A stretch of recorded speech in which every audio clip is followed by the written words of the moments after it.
Hey everyone! Tonight we were stepping into a world of clashing steel and hushed ceremony into the strange universe of medieval knights. Not just warriors on horseback, but men bound by countless rules of behavior, where every bow, every glance, and even the way you lifted your cup could mean honor or disgrace. Imagine walking through the echoing hall of a stone castle, sunlight glinting off polished armor, while banners stir in the draught.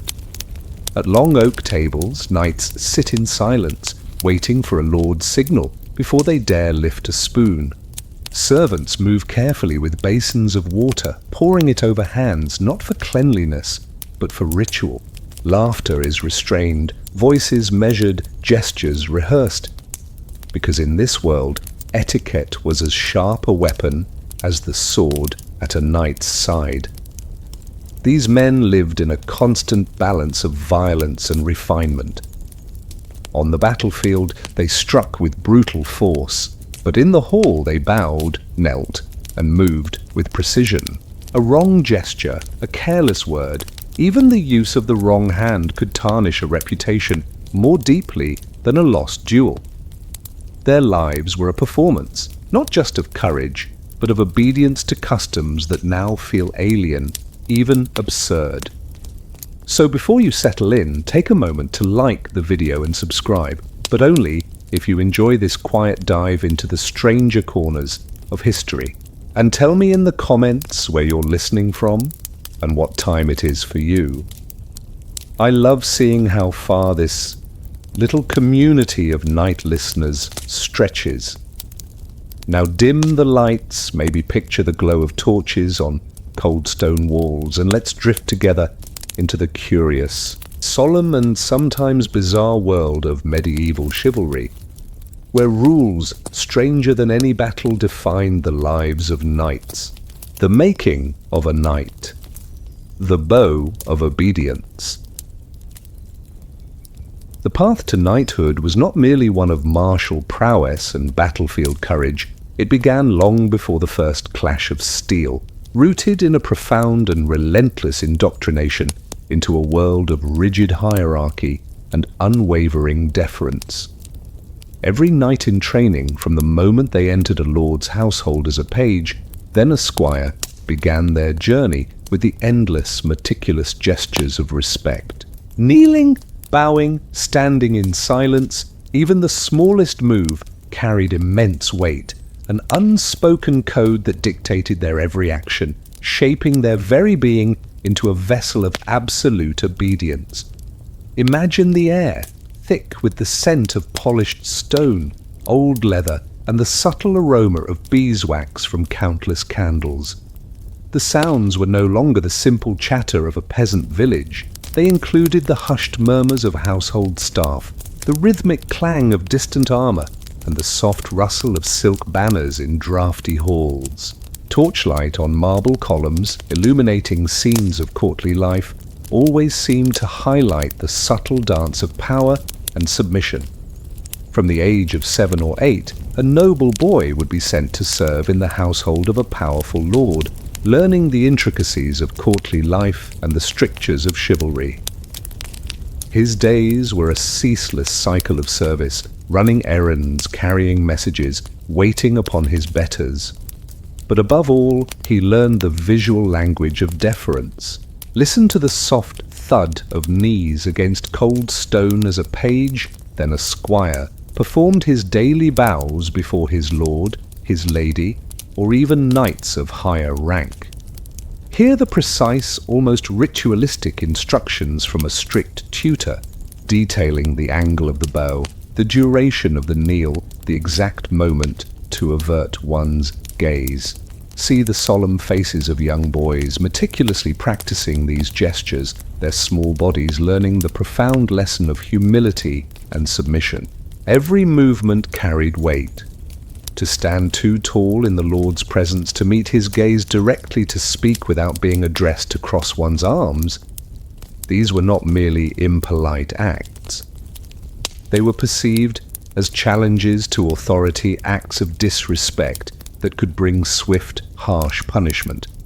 The medieval court was a dangerous place, and a breach of etiquette, however minor, could have severe consequences, marking a young man as crude, ill-bred, or even insolent.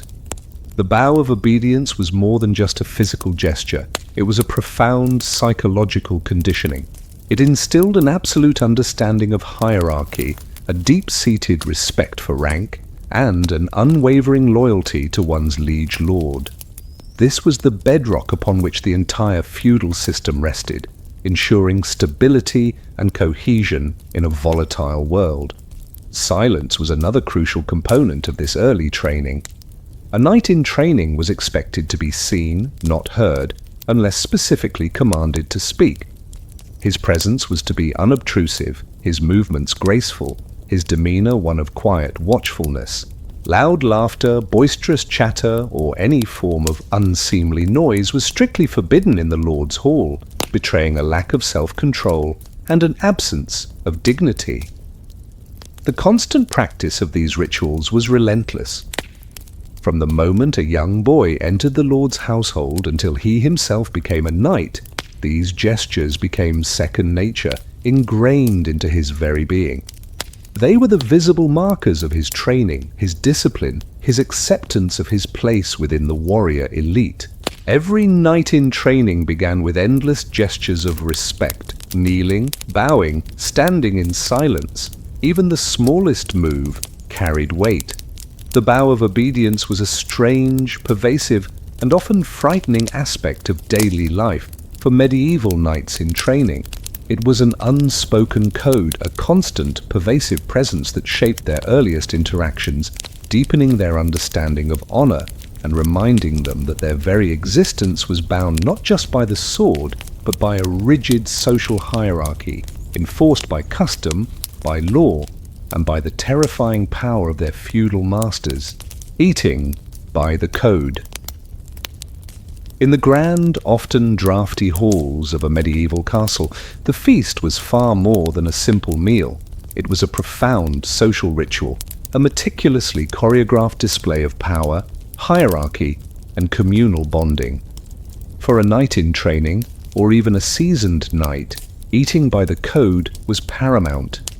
At a noble feast, you never reached for food before your lord. Every bite was a ritual, every cup raised with exact care, governed by a complex web of unspoken rules that dictated posture, gesture, and even the very act of consumption, transforming sustenance into a performance of deference and refinement. Imagine the air thick with the rich aroma of roasted meats, fragrant spices, and fine wines, mingling with the subtle scent of beeswax from countless candles. The sounds were no longer the soft thud of knees on stone. They included the low murmur of conversation, the tinkle of silver goblets, the clatter of platters, and the distant solemn strains of a lute or harp. Sunlight glinting off polished armor, reflected in gleaming silver, illuminated a dazzling yet rigidly ordered display of courtly life. As a page or squire, your place at the table was humble, often near the bottom of the salt, a symbolic marker of status.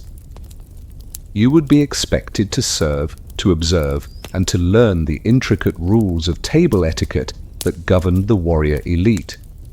These rules were not trivial. They were fundamental to demonstrating your breeding, your self-control, and your understanding of the feudal hierarchy. Listen to the low murmur of conversation, carefully modulated, never too loud, never too boisterous. Hear the precise instructions whispered by an older squire, guiding your hand as you served wine or presented a platter. See the lord, enthroned at the high table, his every movement observed, his every action a template for the carefully controlled behavior of his retinue. The first immutable rule was never to reach for food before your lord. He, as the highest-ranking individual, blessed the meal, initiated the feast, and was served first. To prematurely grasp a piece of meat, to fill your cup before his was raised, was an act of profound disrespect, a blatant challenge to his authority that could bring swift and severe censure. Patience and deference were paramount. Every bite was a ritual. Food, often served on trenchers, stale bread plates, or communal platters, was to be taken with careful hands, not wolfed down with unseemly haste. One used knives sparingly, primarily for cutting meat, and fingers were preferred, but only certain fingers, and always with a clean grace. To lick one's fingers, to make crude noises, or to show overt greed was a mark of the lowest class, a profound breach of knightly decorum. Every cup raised with exact care, wine or ale, served in goblets of wood, pewter, or, for the elite, silver, was consumed with restraint. A toast, if offered by the Lord, was to be met with immediate, synchronized response, each knight raising their cup in a wave of ritualistic respect, their movements precise, their expressions solemn. The sharing of food, too, had its code. You did not typically take the last piece from a communal dish. You did not speak with your mouth full. You did not drink while still chewing. These were subtle markers of refinement, distinguishing the knightly class from the crude manners of commoners. The noble feast was a performance, a constant demonstration of the knight's self-control, his discipline, and his unwavering respect for hierarchy. Mistakes, observed by watchful eyes, could cost a young squire his advancement, or a knight his standing at court. At a noble feast, you never reached for food before your lord. Every bite was a ritual, every cup raised with exact care. Eating by the code was a strange, pervasive, and often frightening aspect of daily life for medieval knights. It was an unspoken code, a constant, pervasive presence that shaped their most intimate daily ritual, deepening their understanding of honor and reminding them that their very existence was bound not just by martial prowess, but by a rigid social hierarchy enforced by custom, by law, and by the terrifying power of their feudal masters, washing before the meal. In the grand, often bustling halls of a medieval castle, where feasts were elaborate social rituals, cleanliness was rarely an absolute state, particularly for those whose days were spent in the dusty fields or the grimy forge. Yet before any noble meal, a peculiar and deeply significant ritual took place: washing before the meal. A servant poured water over your hands into a basin, not primarily for hygiene as we understand it, but as a profound, symbolic gesture to show piety, control, and one's readiness for the sacred act of communal feasting, adhering to an unspoken code that dictated every drop. Imagine the air, thick with the rich aroma of roasted meats and fine wines, mingling with the subtle scent of beeswax from countless candles. The sounds were no longer just the low murmur of conversation. They included the gentle splash of water, the soft clang of a metal basin, and the hushed movements of servants. Sunlight glinting off polished armor, reflected in gleaming silver, illuminated a dazzling yet rigidly ordered display of courtly life. As a knight in training, or a seasoned knight, you would have arrived at the feasting hall, your hands perhaps still bearing the grime of the training yard, the dust of a long journey, or the subtle marks of administrative duties. But before you could even approach the table, the ritual of hand-washing would commence. Listen to the gentle splash of water as a junior servant, often a page, approached with a ewer, a pitcher, and a basin, both often made of polished brass or silver for the nobility. Hear the quiet murmur of other knights and ladies lining up for their turn, their movements precise, their expectations clear. See the servant, bowing low, carefully pouring a thin stream of cool water over your outstretched hands. The water, precious in a medieval castle, would run over your fingers and palms, not for a rigorous scrubbing, but for a symbolic rinse. Your hands would then be dried on a clean, often embroidered linen towel presented by another servant.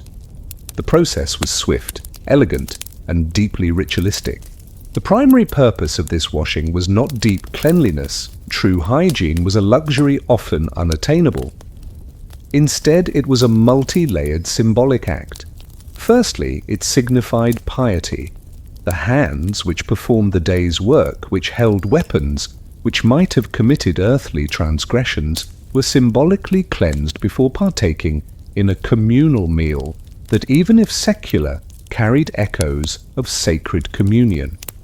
It was a gesture of respect to God and to the spiritual sanctity of the food.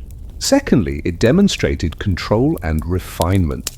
To present clean hands, however symbolically, was to show self-mastery, a distinction between the knightly class and the crude manners of commoners who might eat with unwashed hands.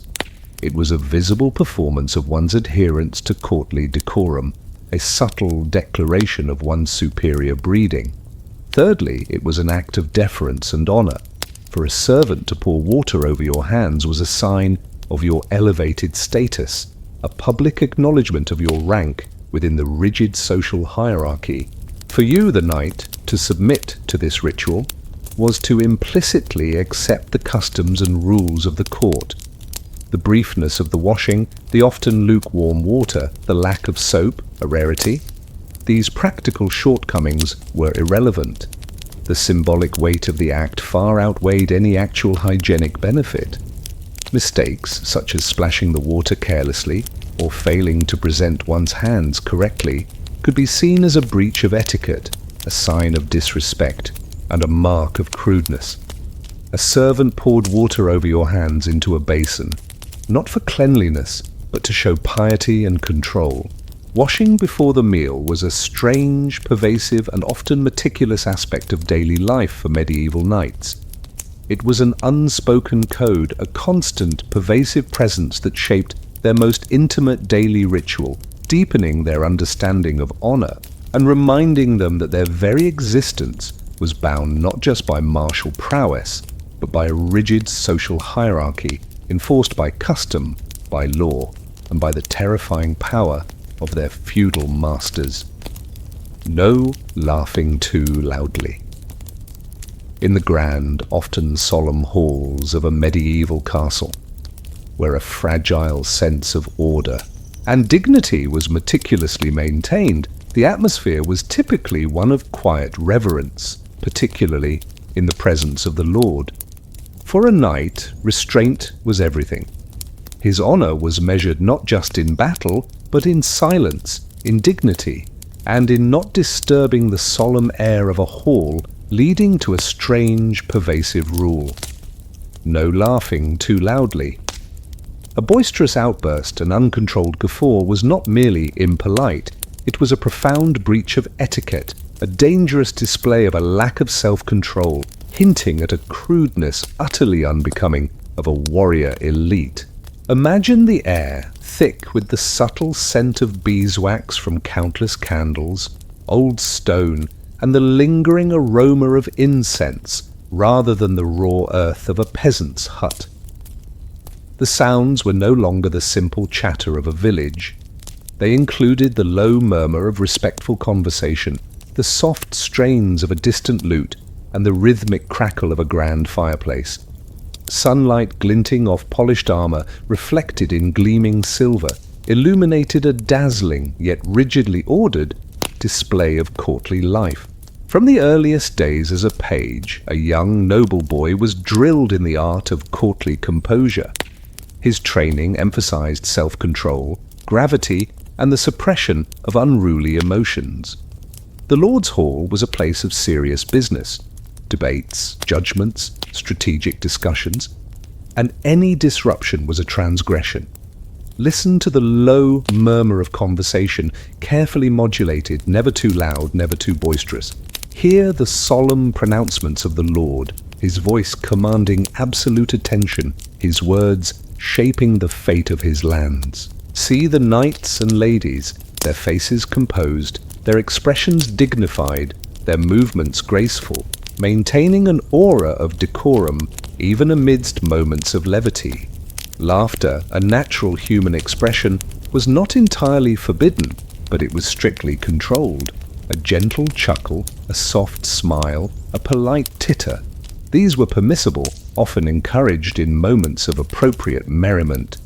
But a loud, unbridled guffaw, a booming laugh that cut through the dignified atmosphere, was a profound breach of etiquette. It betrayed a lack of self-awareness, an inability to control one's emotions, a crudeness utterly unbecoming of a knight. The reasons for this rule were multifaceted. Firstly, it reflected the prevailing Christian ascetic ideal which valued humility, modesty, and the suppression of excessive bodily pleasures. Uncontrolled laughter could be seen as a sign of carnal excess, a lack of spiritual discipline. Secondly, it was a powerful marker of social distinction. The ability to control one's emotions, to maintain a dignified composure, was a hallmark of the noble class, distinguishing them from the supposedly crude, boisterous behavior of commoners. A knight was expected to embody refinement, even in joy. Thirdly, and perhaps most importantly in a martial society, it hinted at a dangerous lack of self-control. A man who could not control his laughter might also struggle to control his anger, his fear, or his impulses in battle. Restraint was everything for a warrior, a testament to his discipline and honor. The consequences of laughing too loudly, of breaking the solemn air of the hall, could be severe. A sharp glance from the lord, a subtle reprimand from a superior, or even public humiliation could be meted out, marking a knight as ill-bred, undignified, or lacking in proper training. Restraint was everything. A knight's honor was measured in silence, in dignity, and in not disturbing the solemn air of a hall. No laughing too loudly was a strange, pervasive, and often frightening aspect of daily life for medieval knights. It was an unspoken code, a constant, pervasive presence that shaped their daily interactions, deepening their understanding of honor and reminding them that their very existence was bound not just by martial prowess, but by a rigid social hierarchy enforced by custom, by the terrifying power of their feudal masters and the subtle strictures of refinement. The forbidden left hand. In the meticulously ordered world of medieval courtly etiquette, where every gesture and movement carried subtle yet profound meaning, certain customs transcended mere politeness, venturing into the realm of superstition and deep-seated cultural taboo. Among these was the peculiar pervasive rule of the forbidden left hand. Eating, greeting, or gesturing with the left hand was not just seen as crude, it marked you as ill-bred, unholy, or even cursed, a chilling, unspoken code that dictated daily interactions and instilled a subtle, pervasive fear of transgression. Imagine the air, thick with the subtle scent of beeswax from countless candles, old stone, and the lingering aroma of incense. The sounds were no longer the low murmur of conversation. They included the rustle of silk banners in draughty halls, the soft clink of cutlery, and the hushed whispers of disapproval. Sunlight glinting off polished armor, reflected in gleaming silver, illuminated a dazzling, yet rigidly ordered display of courtly life, where every hand's movement was observed. From a young age, noble children were meticulously trained in proper deportment. The right hand was the hand of blessing, of oaths, of greeting, of eating, of power. It was the hand used for most important actions, reflecting its divine association in Christian theology. Christ sits at the right hand of God. The left hand, by stark contrast, was often associated with impurity, with the devil, with ill luck, with baseness, and with the sinister, from Latin sinister, meaning left. Listen to the hushed reprimand of a tutor, correcting a squire who inadvertently reached for food with his left hand. Hear the subtle intake of breath, the faint murmur of disapproval, as a knight, perhaps distracted, offered his left hand in greeting.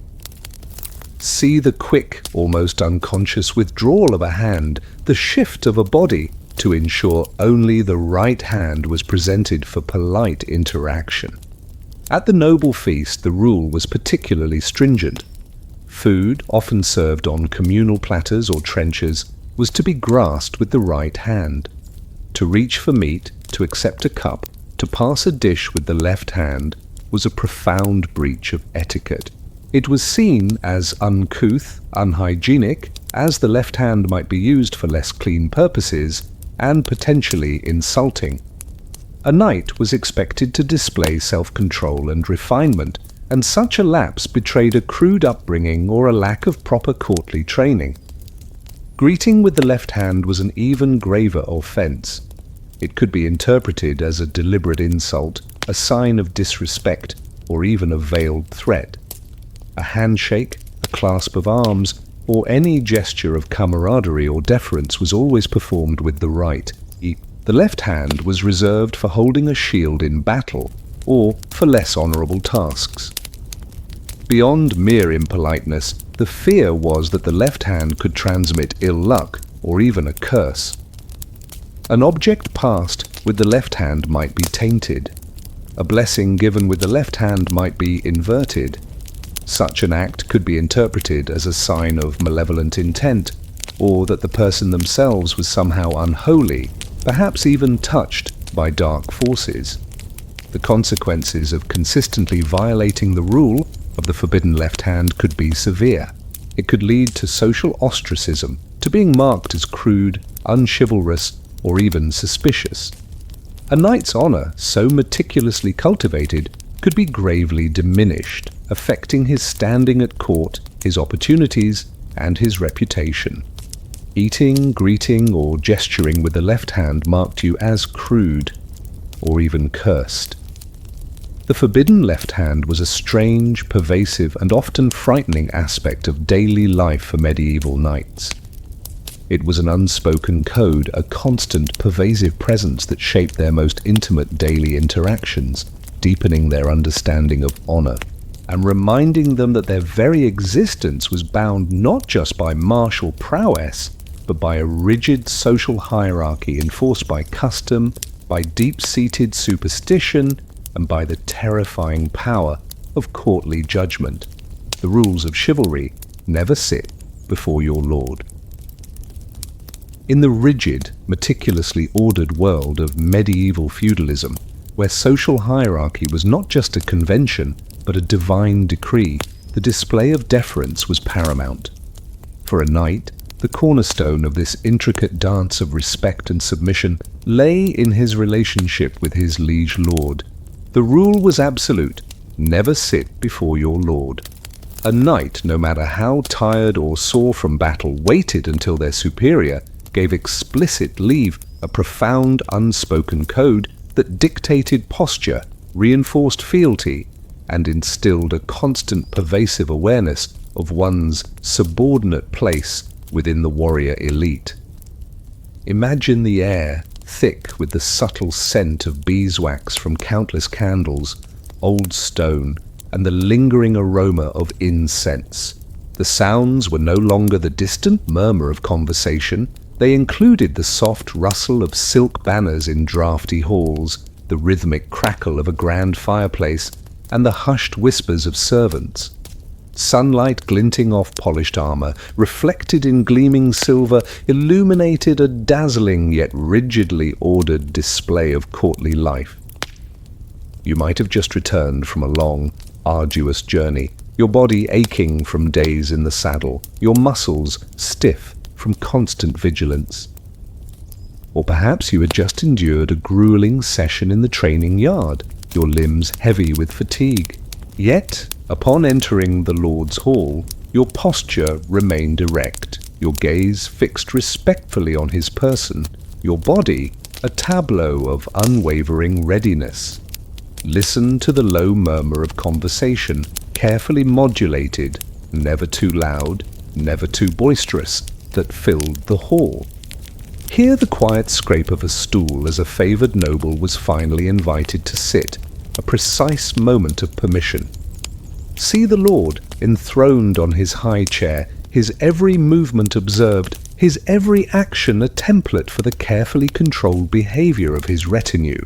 The Lord, As the highest-ranking individual, the direct representative of God's temporal power, commanded absolute deference. To sit in his presence without explicit invitation was an act of profound disrespect, a blatant challenge to his authority, a usurpation of his rightful place.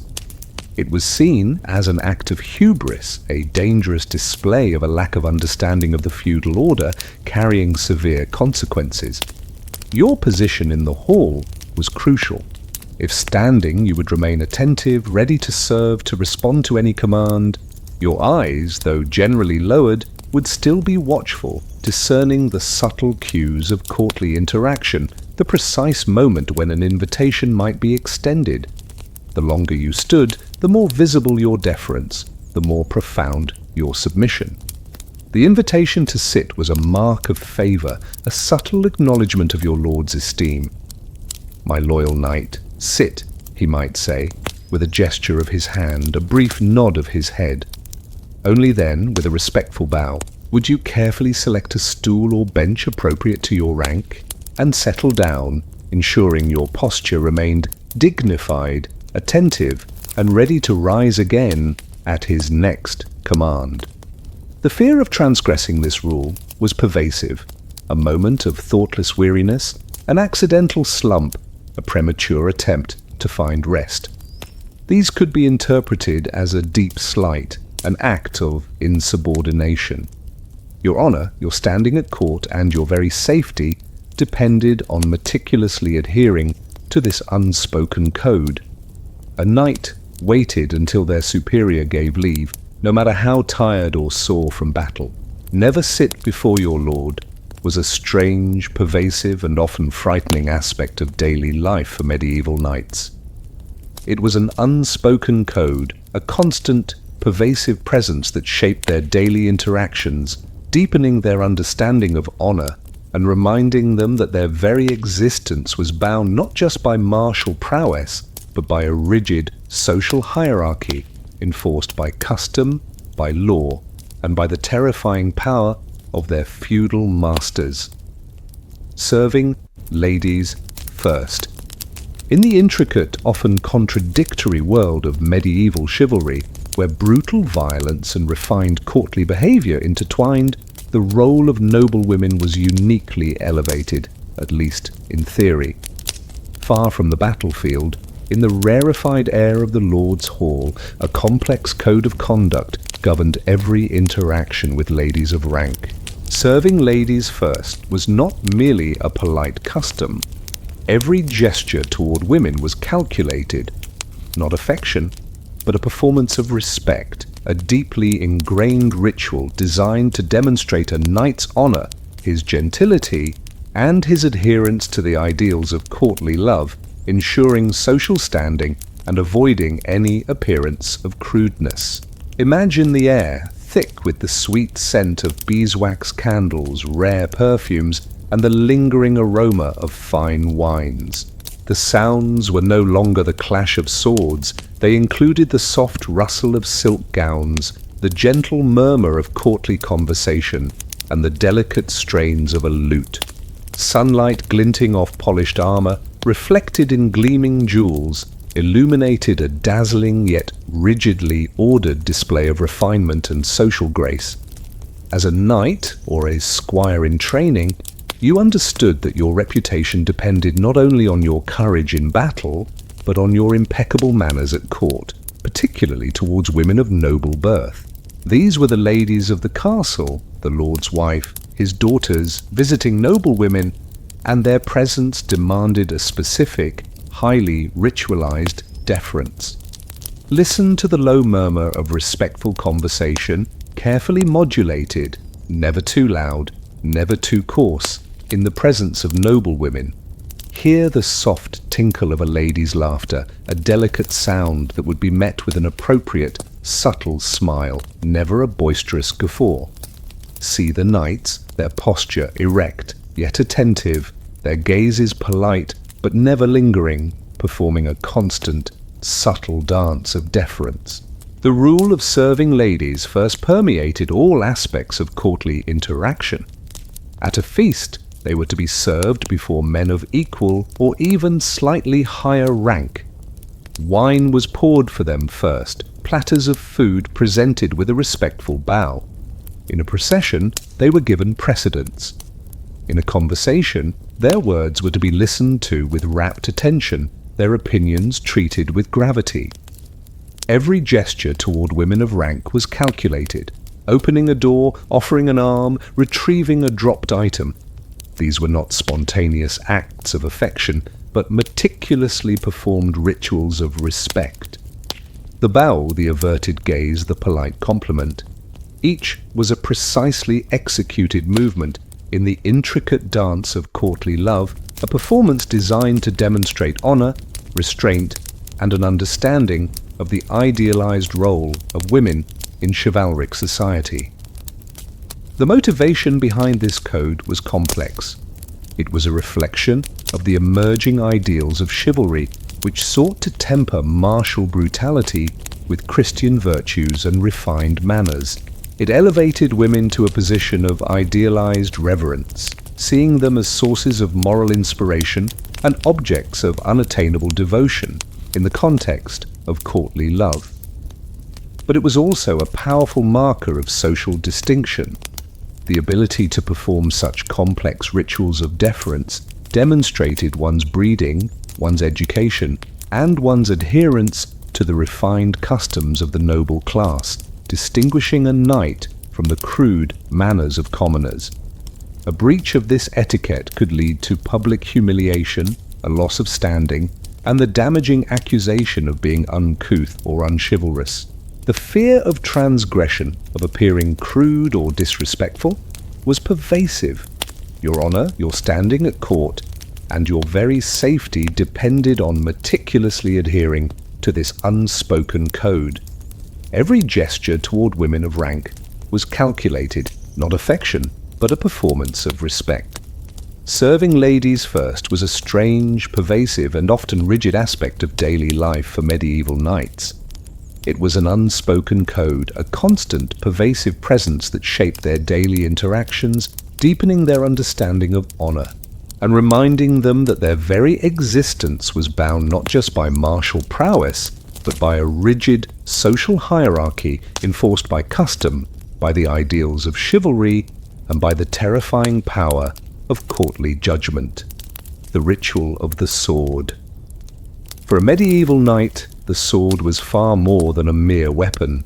It was an extension of his soul, a symbol of his honor, his fealty, and his very identity. It was consecrated by the church, wielded in battle, and treated with profound reverence. So deeply ingrained was its significance that even the simple act of handing your sword to someone was governed by a precise, unspoken code, the ritual of the sword.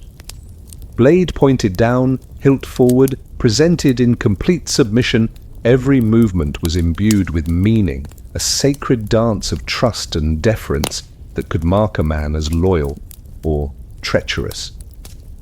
Imagine the air thick with the metallic tang of polished steel, old leather, and the subtle scent of beeswax from countless candles. The sounds were no longer the gentle murmur of courtly conversation. They included the soft scrape of a scabbard, the precise click of a clasp, and the hushed movements of respectful ceremony. Sunlight glinting off polished armor, reflected in gleaming steel, illuminated a dazzling yet rigidly ordered display of martial and social etiquette.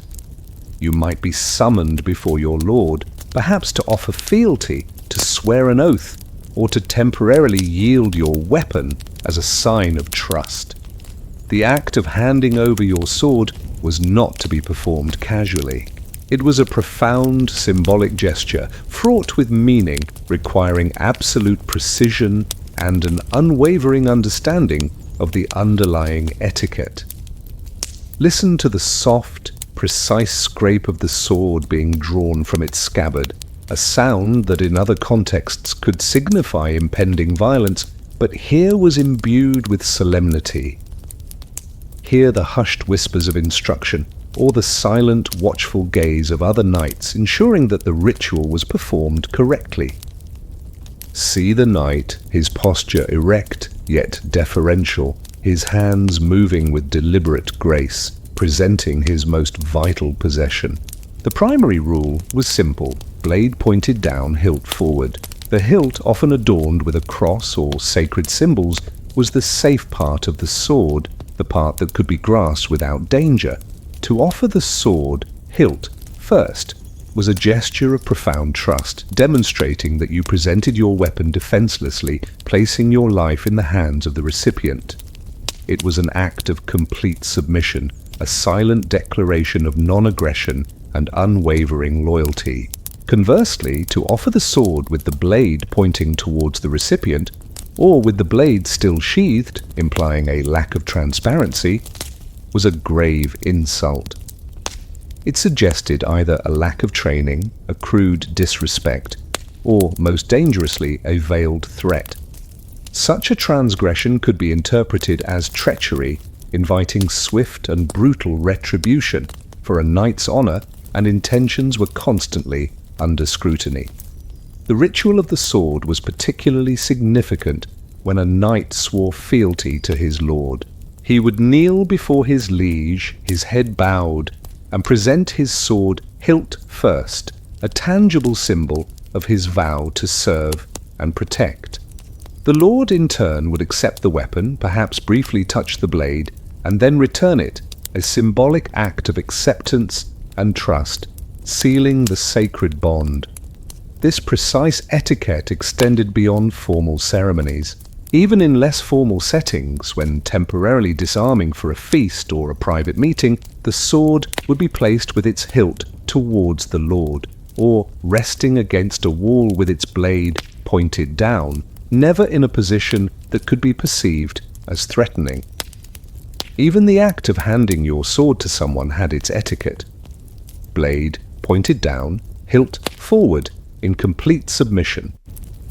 The ritual of the sword was a strange, pervasive, and often frightening aspect of daily life for medieval knights. It was an unspoken code, a constant, pervasive presence that shaped their most intimate daily interactions, deepening their understanding of honor, and reminding them that their very existence was bound not just by martial prowess, but by a rigid, social hierarchy enforced by custom, by law, and by the terrifying power of their feudal masters, where even the simplest gesture with a weapon carried the weight of life and death. The kiss of brotherhood.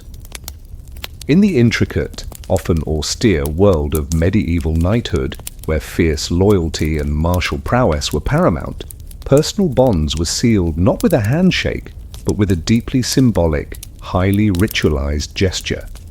The kiss of brotherhood was a pervasive, unspoken code. Knights sealed loyalty with a kiss on the cheek or lips, a sign of sacred fraternity, not passion, a profound declaration of allegiance, peace, and mutual respect that transcended mere words and was woven into the very fabric of their social and martial lives. The kiss of brotherhood. Imagine the air, thick with the metallic tang of polished armor, old leather, and the subtle scent of beeswax from countless candles. The sounds were no longer the clash of swords. They included the low murmur of solemn vows, the soft rustle of silk banners in draughty halls, and the rhythmic beat of drums in ceremonial processions.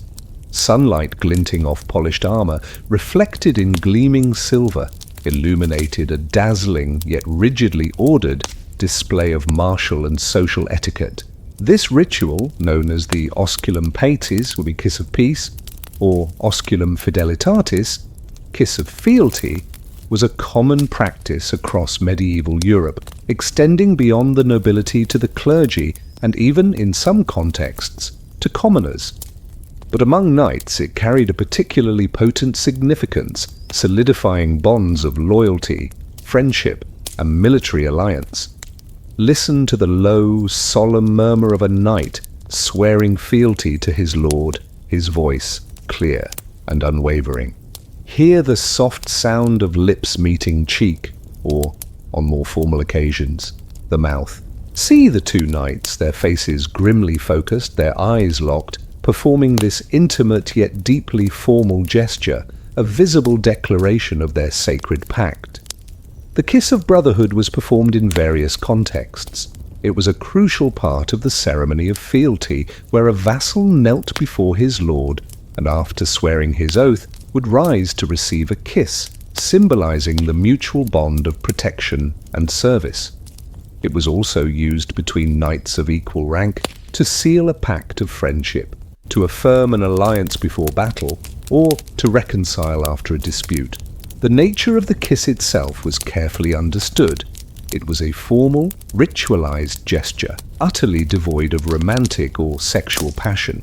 Its purpose was to signify peace, trust, and fraternity. The exact placement on the cheek, or more formally on the lips, could vary, but its underlying meaning was constant, a sacred sealing of a solemn bond, binding men in mutual obligation. To refuse the kiss of brotherhood, or to perform it with a lack of sincerity, was a profound insult, a rejection of the bond, and could lead to grave dishonor or even violence. It implied distrust, hostility, or a lack of commitment to the shared values of knighthood. This ritual reinforced the intense bonds of male camaraderie that were essential in a martial society. Knights relied on each other in battle, trusting their lives to their companions. The kiss of brotherhood was a tangible expression of this profound interdependence, strengthening the ties that held their fighting units and their feudal society together. The fear of betraying this sacred trust, of breaking the bond sealed by the kiss, was pervasive. A knight's honor, his reputation, and his very safety depended on meticulously adhering to this unspoken code of loyalty and mutual respect. Knights sealed loyalty with a kiss on the cheek or lips, a sign of sacred fraternity, not passion. The kiss of brotherhood was a strange, pervasive, and often rigid aspect of daily life for medieval knights.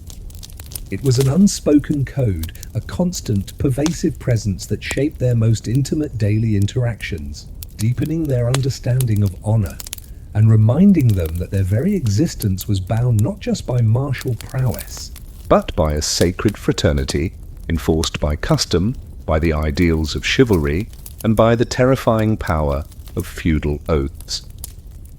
Silence at the tournament. The medieval tournament, far from being mere entertainment, was a vibrant, often brutal spectacle of martial prowess, courtly display, and fierce competition. It was a stage where knights showcased their skill, sought glory, and vied for the favor of their lords and ladies. Yet, amidst the thunderous clash of lances, the roar of the crowd, and the pounding hooves of horses, an unexpected rule governed the behavior of the warrior elite: silence at the tournament. Outside the immediate clash of lances, knights kept strict silence when their lord spoke, even in the midst of cheering crowds, a profound display of discipline that transcended the excitement and reinforced the rigid hierarchy. Imagine the air thick with the shouts of heralds, the thud of lances against shields, the neighing of horses, and the excited roar of thousands of spectators.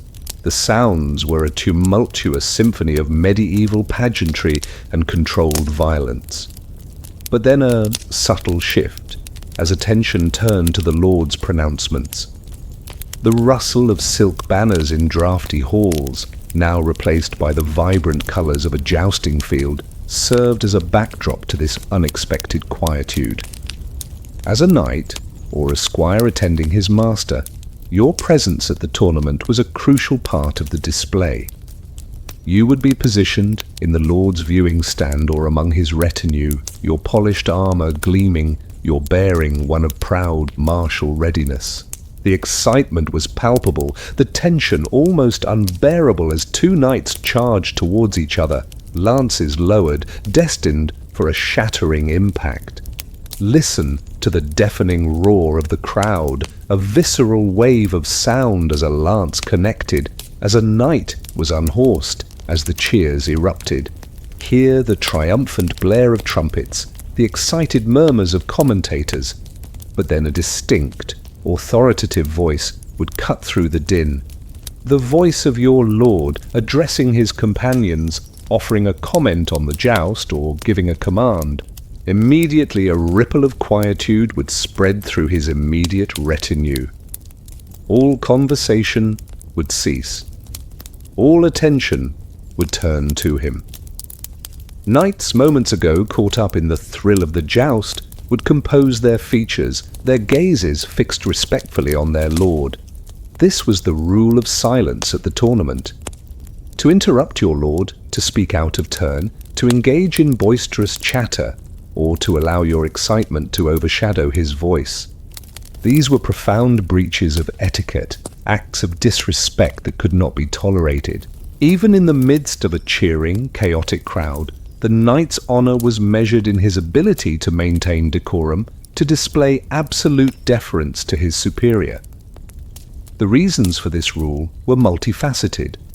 Firstly, it reinforced the lord's absolute authority. His voice, his words, were paramount, commanding attention above all other sounds, even the most thrilling spectacle. It was a subtle, yet powerful assertion of his dominance over his vassals. Secondly, it demonstrated the knight's discipline and self-control. A man who could maintain silence and composure amidst such chaos was a man who possessed inner strength, a warrior who could control his emotions, a vital quality both on the battlefield and at court. It distinguished the refined knight from the undisciplined commoner. The consequences of failing this rule could be severe. A sharp glance from the lord, a subtle reprimand from a superior, or even public humiliation could be meted out, marking a knight as ill-bred, undignified, or lacking in proper training. Outside the clash of lances, knights kept strict silence when their lord spoke, even in the midst of cheering crowds. Silence at the tournament was a strange, pervasive, and often rigid aspect of daily life for medieval knights. It was an unspoken code, a constant pervasive presence that shaped their public interactions, deepening their understanding of honor and reminding them that their very existence was bound not just by martial prowess, but by a rigid social hierarchy enforced by custom, by the ideals of chivalry, and by the terrifying power of their feudal masters ensuring absolute deference, even in moments of grand spectacle. The cloak of honor. In the intricate, highly ritualized world of the medieval court, every garment worn, every accessory displayed, carried profound symbolic weight, communicating status, allegiance, and intent. For a knight, his cloak was more than just a piece of clothing. It was an extension of his identity, a symbol of his honor and his place within the feudal hierarchy. Thus, one of the more subtle yet rigidly enforced etiquette rules was the cloak of honor. Never remove your cloak in your lord's presence unless explicitly invited.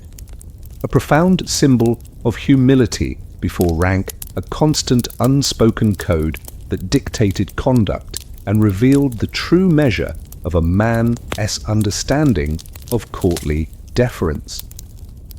Imagine the air, thick with the scent of fine wool, rich leather, and the lingering aroma of incense, mingling with the subtle perfumes of the nobility. The sounds were no longer the clash of lances. They included the soft rustle of silk banners in draughty halls, the murmur of respectful conversation, and the rhythmic crackle of a grand fireplace. Torches, flickering on stone walls, their light glinting off polished armor, illuminated a dazzling yet rigidly ordered display of courtly ceremony. Your cloak, often a heavy garment of wool, sometimes lined with fur in colder climates, was an essential part of your attire. It provided warmth, but it also served as a visible marker of your status as a knight, an integral part of your martial and courtly identity. To wear it was to signify your readiness, your belonging. Listen to the soft rustle of cloaks as knights moved through the Lord's hall.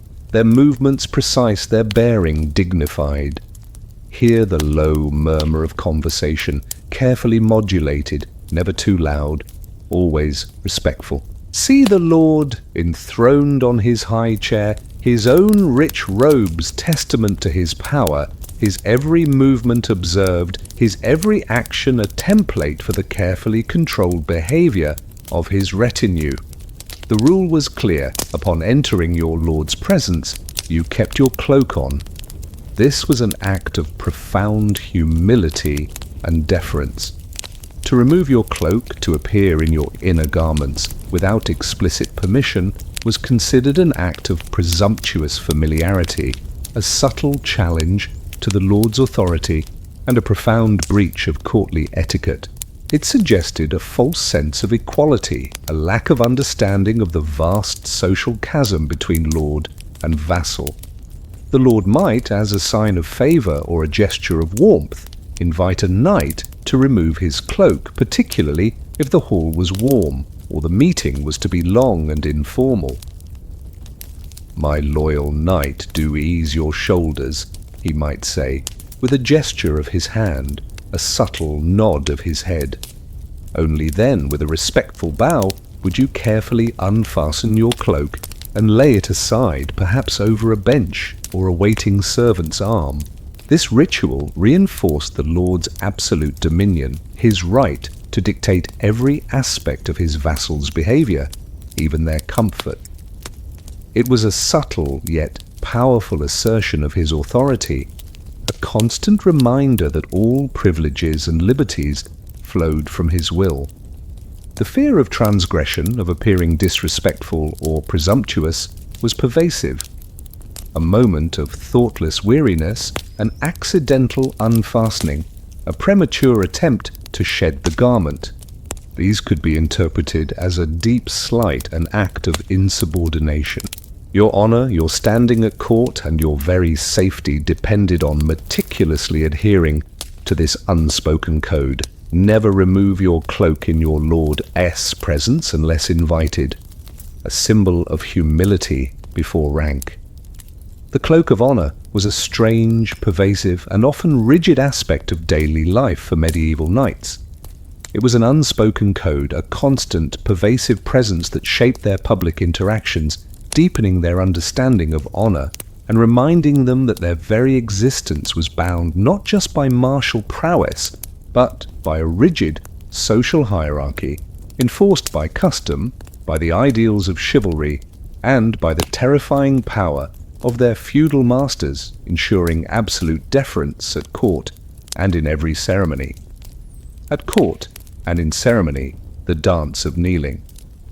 In the meticulously choreographed world of medieval courtly ceremony, where every posture, every gesture, every subtle inclination of the body carried profound meaning, kneeling was not a casual act. It was a powerful, ritualized declaration of submission, reverence, and fealty. The dance of kneeling dictated that every knight knelt in precise fashion. Right knee down, eyes lowered, never improvising, never casual, for any deviation could be seen as disrespect, insubordination, or even a challenge to the divinely ordained social order, instilling a constant, pervasive fear of transgression. The dance of kneeling. Imagine the air thick with the scent of polished stone, old leather, and the lingering aroma of incense, mingling with the subtle perfumes of the nobility. The sounds were no longer the cheerful clamour of a peasant village. They included the hushed murmurs of household staff, the rhythmic clang of distant armour, and the soft rustle of silk banners in draughty halls, torches flickering on stone walls, their light glinting off polished armour, illuminated a dazzling, yet rigidly ordered, display of courtly ceremony. From his earliest days as a page, a young noble boy was drilled in the intricate art of genuflection. He learned that kneeling was a multifaceted gesture, an act of prayer to God, a sign of respect to the Virgin Mary or a saint, and, crucially, a public declaration of submission to his feudal lord. Each context demanded a slightly different nuance, but the core posture remained immutable. Listen to the soft thud of knees against cold stone as a squire, then a knight, performed his daily acts of reverence and deference. Hear the precise, almost ritualistic instructions from a strict tutor, detailing the exact knee to place down, the angle of the head, the duration of the kneel, the precise moment to rise. See the solemn faces of young men meticulously practicing these gestures, their bodies learning the profound lesson of humility and submission. The primary rule was simple: right knee down, eyes lowered. The right knee was associated with strength, with duty, with honor. To kneel on it was a deliberate act of choosing submission, a profound symbolic gesture. To keep one's eyes lowered was to avoid challenging the authority of the recipient, to acknowledge their superiority, to display humility. To kneel on the left knee, or to maintain eye contact, or to rise too quickly, these were profound breaches of etiquette. Kneeling on the left knee could be associated with acts of supplication to lesser powers, or, in some contexts, to demonic forces. To meet the Lord's gaze directly during such a moment was an act of profound disrespect, a blatant challenge to his authority that could bring swift and severe censure. Any improvisation, any casualness was seen as a dangerous lack of discipline. The act of kneeling was particularly significant during ceremonies of fealty, where a vassal swore his oath to his lord. He would kneel, head bowed, hands clasped, perhaps placing them between the Lord's hands, a powerful visual representation of his submission. The Lord in turn would accept the homage, often by raising the knight, thereby completing the sacred bond. The dance of kneeling was more than just a physical gesture. It was a profound psychological conditioning. It instilled an absolute understanding of hierarchy, a deep-seated respect for rank, and an unwavering loyalty to one's liege lord. This was the bedrock upon which the entire feudal system rested, ensuring stability and cohesion in a volatile world. Every knight knelt in precise fashion, right knee down, eyes lowered, never improvising, never casual. The dance of kneeling was a strange, pervasive, and often frightening aspect of daily life for medieval knights. It was an unspoken code, a constant, pervasive presence that shaped their daily interactions, deepening their understanding of honor, and reminding them that their very existence was bound not just by martial prowess, but by a rigid social hierarchy enforced by custom, by law, and by the terrifying power of their feudal masters. Oaths on relics. In the profoundly religious world of medieval knighthood, where personal honor and Christian faith were inextricably intertwined, an oath was more than a mere promise. It was a sacred, binding vow made before God. When swearing fealty or making a solemn pledge, the act was imbued with immense spiritual gravity.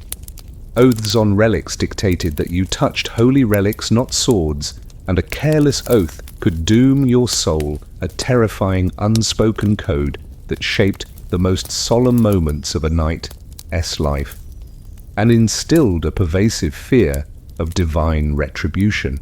Imagine the air, thick with the sweet, cloying scent of frankincense and myrrh, mingled with the subtle aroma of old parchment and beeswax candles. The sounds were no longer the rhythmic clang of distant armor. They included the low murmur of solemn vows, the hushed reverence of priests, and the soft rustle of silk banners in draughty halls. Torches flickering on stone walls, their light glinting off polished armor, illuminated a dazzling, yet rigidly ordered, display of courtly ceremony and profound spiritual significance. Relics were incredibly potent objects in medieval belief, a fragment of a saint's bone, a piece of the true cross, a lock of hair from a holy figure. They were believed to possess immense spiritual power, to be conduits to the divine, and their presence made any oath sworn upon them utterly inviolable. Listen to the low, solemn voice of the priest, his words echoing through the consecrated space as he presented the sacred relic. Hear the profound hush that fell over the assembled court, every eye fixed on the holy object. See the knight kneeling before his lord, his right hand outstretched, placing his fingers directly upon the relic. A small, often unassuming object, yet radiating immense spiritual authority. The act of swearing an oath on relics was the most binding form of pledge a medieval knight could make. It signified his absolute commitment, his unwavering fealty, his truthfulness. It was a solemn vow made directly to God, witnessed by the saints themselves, transcending any earthly contract or mere word. To touch relics, not swords, was crucial. While the sword was a symbol of temporal power and earthly honor, the relic was a symbol of divine power and eternal truth. An oath on a sword bound a man to his word to other men. An oath on a relic bound his immortal soul to God. A careless oath could doom your soul. The fear of breaking such an oath was immense, profoundly terrifying. It meant not just earthly dishonor and potential punishment from the Lord, but eternal damnation, an eternity of suffering in hellfire. This spiritual consequence was the ultimate deterrent, far more potent than any temporal threat. The ceremony itself was imbued with profound gravity. The knight would often repeat his oath after the priest, his voice clear and unwavering, his gaze fixed on the holy object. His posture, his demeanor, his very being would convey the depth of his commitment, his absolute understanding of the sacredness of his vow. The Lord too understood the immense power of such an oath. It bound his vassal to him with unbreakable spiritual chains, ensuring loyalty, service, and unwavering fealty. It was the bedrock upon which the feudal system, fragile as it often was, ultimately rested. When swearing fealty, you touched relics, not swords. A careless oath could doom your soul. Oaths on relics were a strange, pervasive, and often terrifying aspect of daily life for medieval knights. It was an unspoken code, a constant, pervasive presence that shaped their most solemn vows, deepening their secret fears, and reminding them that their very existence was bound not just by martial prowess, but by a rigid, spiritual hierarchy enforced by custom, by divine law, and by the terrifying power of the Church to absolve or condemn their immortal souls. Speaking in turn, in the intricate, highly formalized world of the medieval court, where social hierarchy was paramount and every interaction was a subtle dance of power and deference, conversation was a meticulously governed art. For a knight, his words were not just tools for communication, they were weapons, carefully measured and deliberate, reflecting his honor, his breeding, and his understanding of courtly decorum. Speaking in turns was therefore a crucial, unspoken rule. Interrupting another knight at court was not just impolite, it was dishonor, a profound breach of etiquette that could invite censure, hostility, or even violence, undermining one's standing and reputation. Imagine the air, thick with the subtle scent of beeswax from countless candles, old stone, and the lingering aroma of incense, mingling with the nuanced perfumes of the nobility. The sounds were no longer the distant murmur of peasant chatter. They included the low, modulated tones of courtly conversation, the soft rustle of silk gowns, and the rhythmic crackle of a grand fireplace. Torches flickering on stone walls, their light glinting off polished armor, illuminated a dazzling yet rigidly ordered display of courtly life. From his earliest days as a page, a young noble boy was drilled in the art of polite discourse. He learned that conversation at court was a structured exchange, not a free-for-all. Respect for the speaker, deference to rank, and the importance of allowing each voice its turn were fundamental lessons, shaping his linguistic behavior. Listen to the low, modulated tones of a knight recounting a tale of chivalry, or a lord discussing matters of state, his voice commanding respectful attention. Hear the precise pauses, the careful inflections, the subtle cues that indicated a speaker's readiness to yield the floor. See the listeners, their faces composed, their eyes attentive, their posture dignified, waiting patiently for their turn to speak. Interrupting another knight at court was dishonor.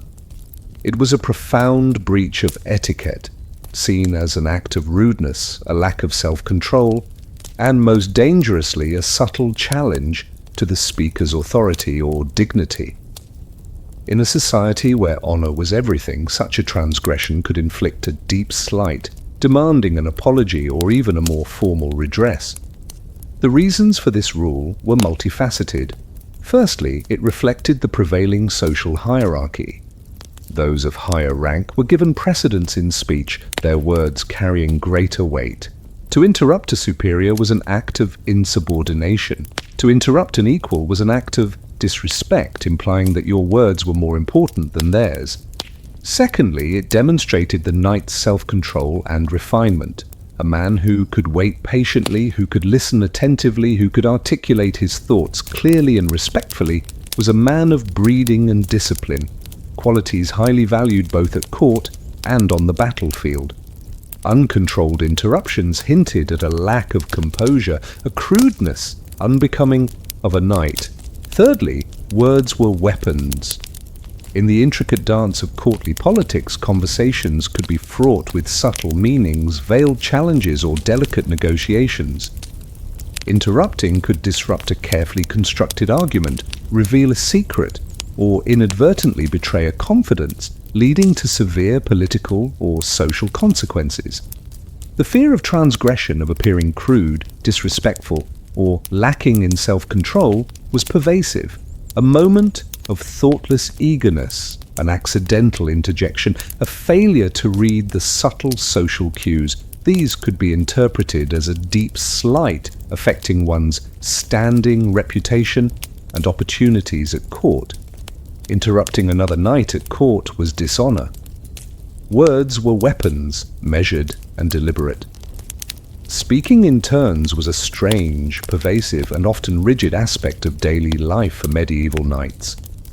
It was an unspoken code, a constant, pervasive presence that shaped their public interactions, deepening their understanding of honor and reminding them that their very existence was bound not just by martial prowess, but by a rigid social hierarchy enforced by custom, by the ideals of chivalry, and by the terrifying power of courtly judgment. The banquet toast. In the grand, often boisterous, yet meticulously ordered halls of a medieval castle, the feast was a central social and political institution. Amidst the clamour of feasting, music, and conversation, specific rituals punctuated the revelry, reinforcing hierarchy and communal bonds. The banquet toast was one such vital custom. When the lord raised his cup, everyone followed. A swift, synchronized wave of ritual respect that rippled across the entire hall, a profound, unspoken code that dictated conduct and solidified loyalty in a public display of deference.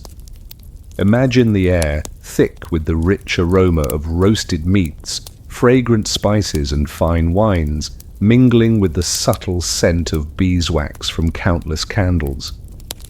The sounds were a tumultuous symphony of conversation, the clatter of platters, the tinkle of goblets, and the distant, lively strains of a lute or harp.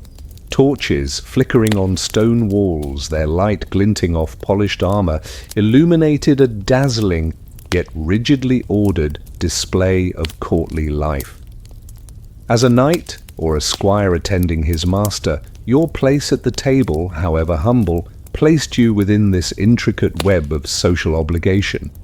The feast was a performance, a constant demonstration of the knight's self-control, his discipline, and his unwavering respect for hierarchy. Listen to the hubbub of conversation, the cheerful shouts, the clink of cups. Then, a subtle shift.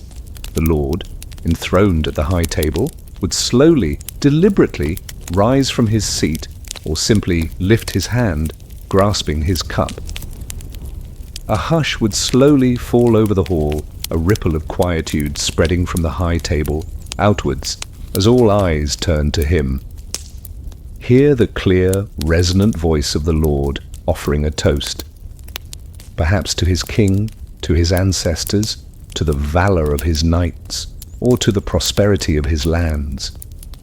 His words would be carefully chosen, imbued with meaning, carrying the full weight of his authority and his role as host. Immediately, a synchronized wave of action would sweep across the hall. Everyone, from the highest noble to the lowliest squire, would rise if they were seated, or simply lift their own cup if standing, mirroring the Lord's gesture.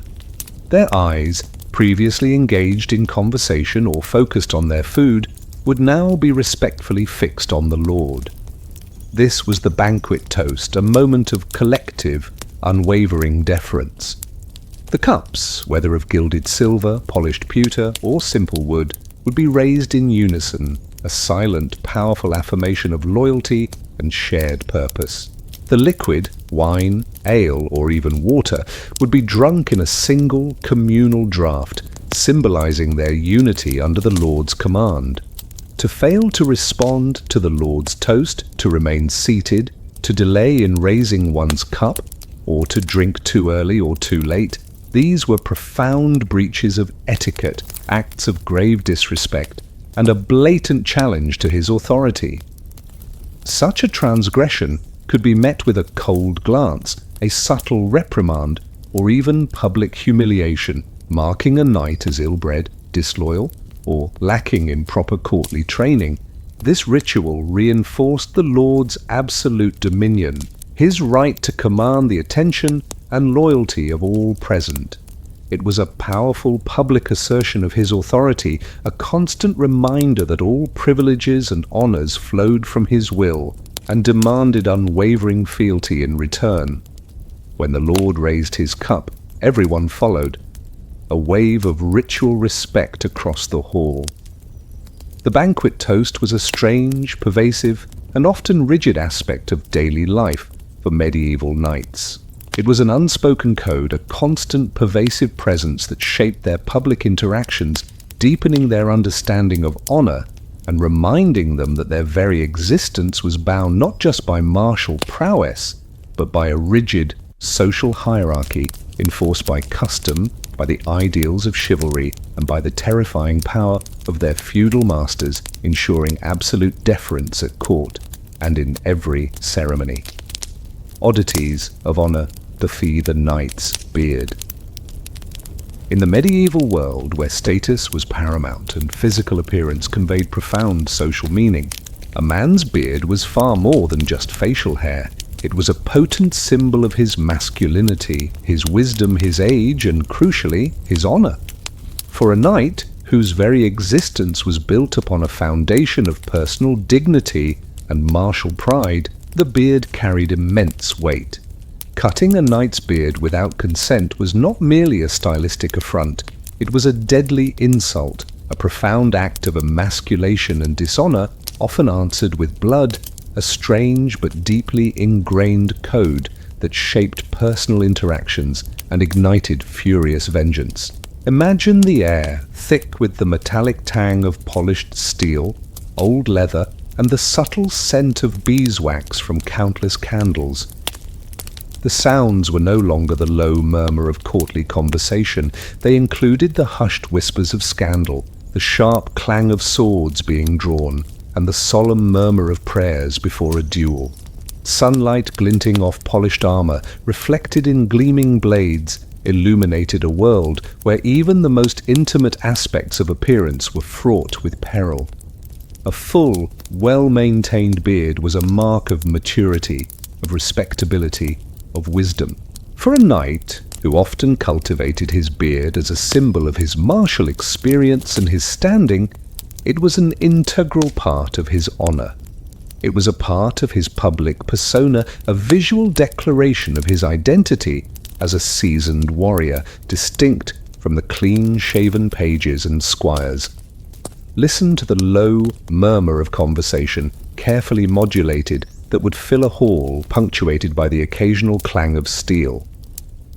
Hear the sudden gasp, the intake of breath, if a story was recounted of a knight's beard being forcibly shorn, its telling laced with a profound sense of violation. See the knight, his face grim, his eyes burning with outrage, reacting to such an egregious insult. Cutting a knight's beard without consent was a deadly insult. It was a profound act of public humiliation, a deliberate emasculation, stripping a man of his visible symbols of maturity and honor. It was seen as an assault on his very essence, a challenge to his manhood and his place in society. Such an act would inevitably lead to demands for satisfaction, often through a trial by combat, a duel to the death.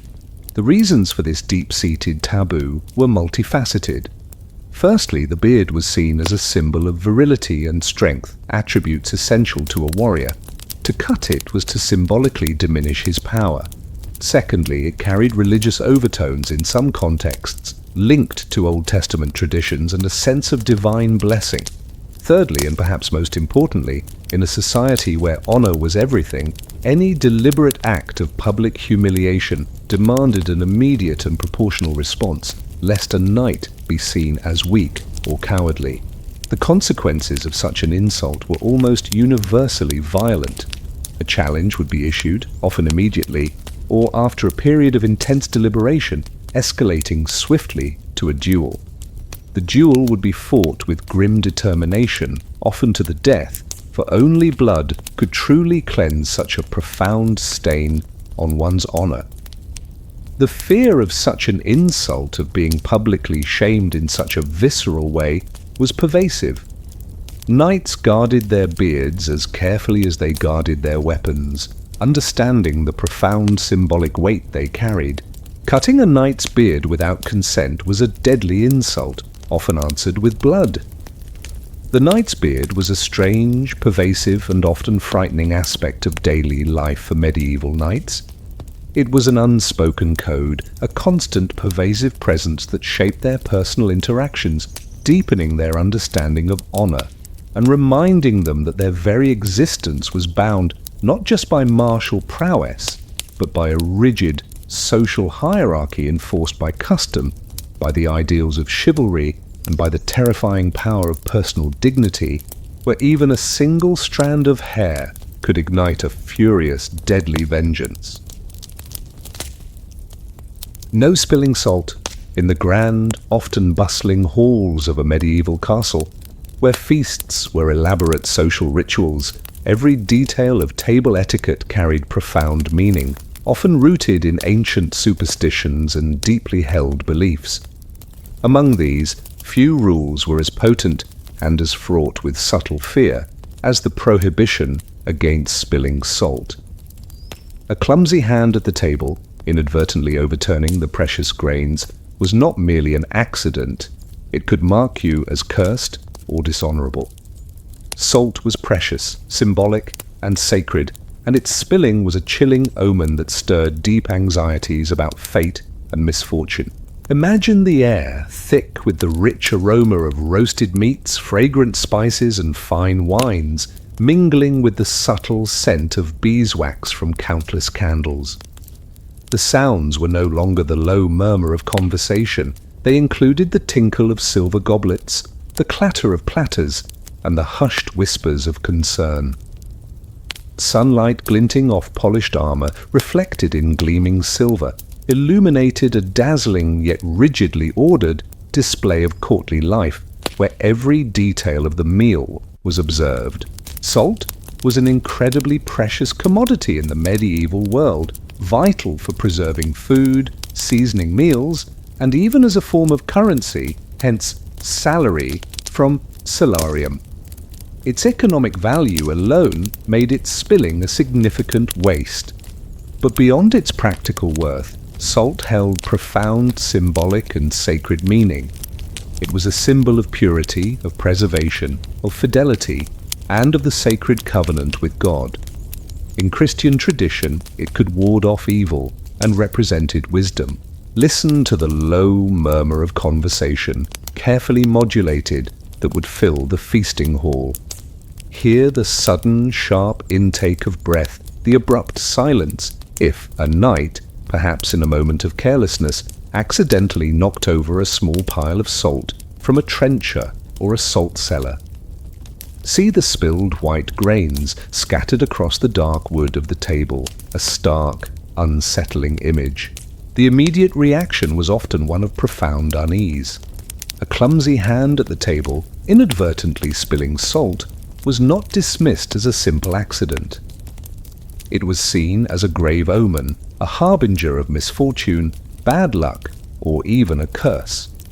The superstition was deeply ingrained. Spilling salt invited the devil, broke a sacred bond, or signified a betrayal. To counter this ill omen, specific rituals were immediately performed. A pinch of the spilled salt would be carefully gathered and thrown over the left shoulder into the eyes of the devil or the malevolent spirit believed to have caused the misfortune. This ritual, done quickly and discreetly, was an attempt to avert the impending doom, to cleanse the area of negative influence. The fear of being marked as cursed or dishonorable was pervasive. A knight who repeatedly spilled salt might be seen as unlucky, as clumsy, or even as possessing an underlying ill intent. Such a reputation could diminish his standing at court, affect his opportunities, and even cast a subtle shadow over his honor. The consequences of such a perceived omen, though not always immediate or direct, contributed to a pervasive anxiety. A subsequent misfortune, a lost battle, a failed negotiation, a sudden illness could be linked back to the moment of spilled salt, reinforcing the power of the superstition. No, spilling salt was a strange, pervasive, and often frightening aspect of daily life for medieval knights. It was an unspoken code, a constant, pervasive presence that shaped their most intimate daily ritual, deepening their understanding of honor and reminding them that their very existence was bound not just by martial prowess, but by a rigid social hierarchy enforced by custom, by deep-seated superstition, and by the terrifying power of omens and fate, where a single grain could signify profound misfortune. The secret of shoes. In the meticulously ordered world of medieval courtly etiquette, where every part of the body, every garment, and every gesture carried profound social and symbolic meaning, even the humble shoe was subject to an unspoken code. The secret of shoes was a peculiar, yet deeply offensive rule. Never show the soles of your shoes to your betters. This was not merely an accident. It was a strange but deeply offensive gesture, implying disrespect, vulgarity, or even aggression, a chilling taboo that dictated posture, movement, and the subtle dance of deference within the knightly class. Imagine the air, thick with the subtle scent of polished leather, old stone, and the lingering aroma of beeswax from countless candles.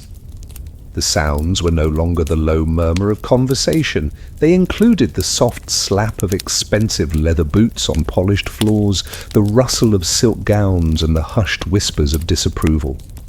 Sunlight glinting off polished armor, reflected in gleaming silver, illuminated a dazzling, yet rigidly ordered, display of courtly life, where every detail of deportment was observed. From his earliest days as a page, a young noble boy was meticulously drilled in proper comportment.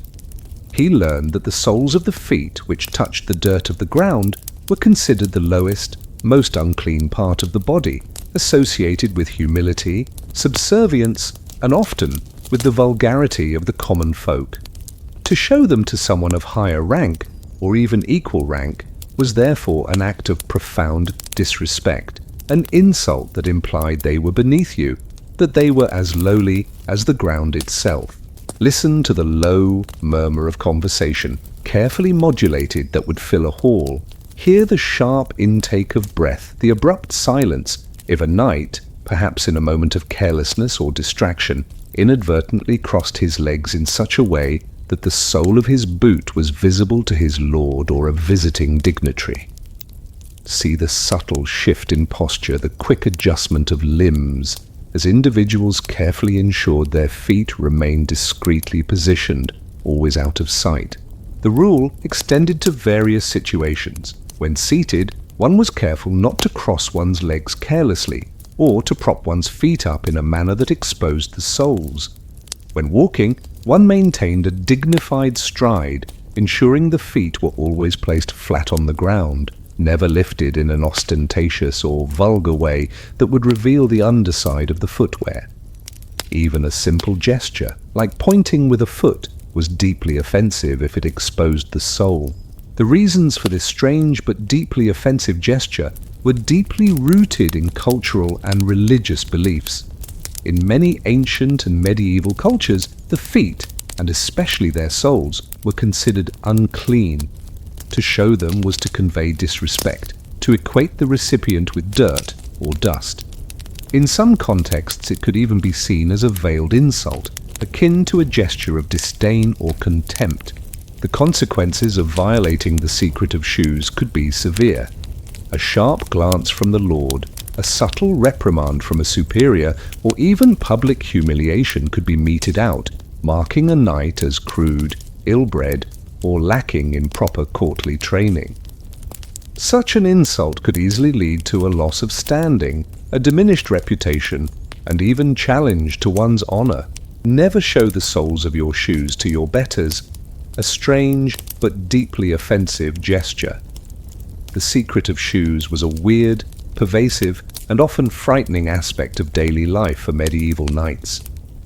It was an unspoken code, a constant, pervasive presence that shaped their very movements, deepening their understanding of honor and reminding them that their very existence was bound not just by martial prowess, but by a rigid social hierarchy enforced by custom, by deep-seated cultural taboos, and by the terrifying power of courtly judgment, where even the subtle angle of a foot could invite profound insult.